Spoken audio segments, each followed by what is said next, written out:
I am the chemistry teacher here, one of the chemistry teachers here. I'm also the science department head. This is my end of my 7th year here at VASJ. I started out in engineering when I was in college. I got my degree in chemical engineering many years ago. Then I became a stay-at-home mom for many years, and then I decided I wanted to go back and get into teaching. So I went back and got my teaching certificate about 10 years ago in Michigan. Moved to Ohio, and I've been here ever since.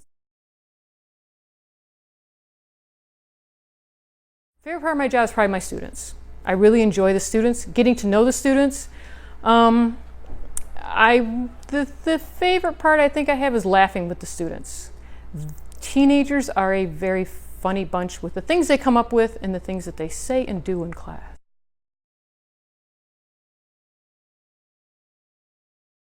They've taught me patience. I was not a patient person before I started this, and now that I have to deal with students and deal with the same question over and over sometimes, I have learned to be extremely patient. My husband is surprised at the amount of patience I have with my own children at home. I try to do some demos. When I can do easy demos in class, I try to do demos. I also, when I'm explaining a topic, I try to make it relatable to real world, saying, for example, today we went over why steam burns hurt so much. It's because the heat of vaporization and heat of condensation. But I try to make it relatable on why the world works the way it does because of the chemistry behind it.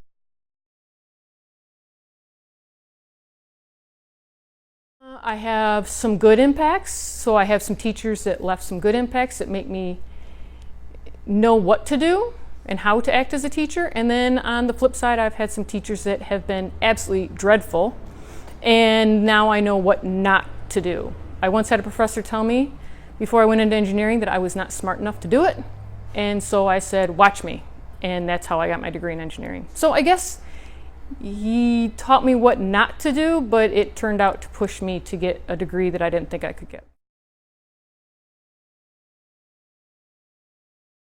A good day is a good day when students are engaged, when I see students actually understanding the lesson, when I see students interested in the lesson, when I see students asking me more probing questions instead of just how they do something, and asking me questions on why they do that or why things will change if we change this variable. I like when students are actually thinking and not just doing.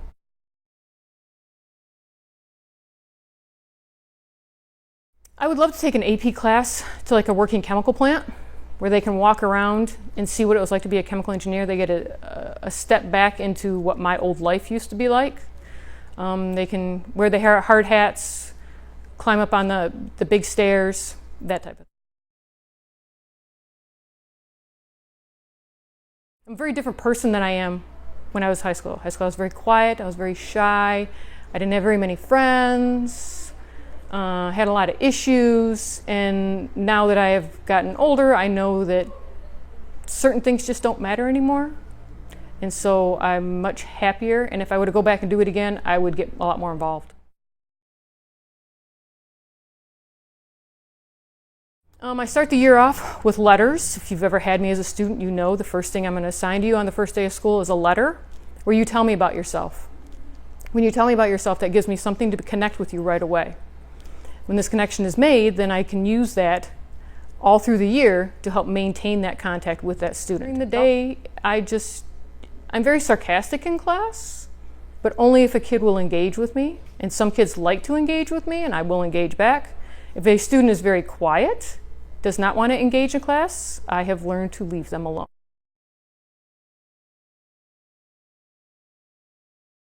I've always been interested in teaching. When I first started out in college, I wanted to be an elementary school teacher. I have no idea what I was thinking. There's no way I could even imagine being around little kids all day.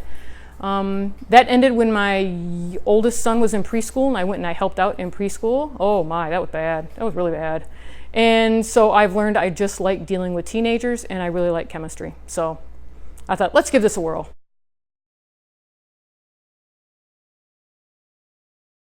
Challenges, not enough time. There's a lot of things I want to do, a lot of labs I want to try, a lot of things that I just want to explore in the classroom, and I don't have enough time to either plan them and get them together, or to even just do them in the classroom because we have a limited amount of time in the class. The community spirit. The kids really seem to come together when there's an issue, and I really enjoy that. I haven't seen that at too many high schools. And the administration. They give me a lot of freedom to do the things that I want to do and to try the things that I want to try. What inspires me? Probably when the kids have an aha moment and they get it, or when I've been here long enough, I'm having ex-students come back to me and say, oh, I did so well in this college class because what you did here, or because, or a student will come back and say, I decided to pursue a degree that relates to chemistry somehow. So knowing that I can have that impact now really helps me get out of bed in the morning.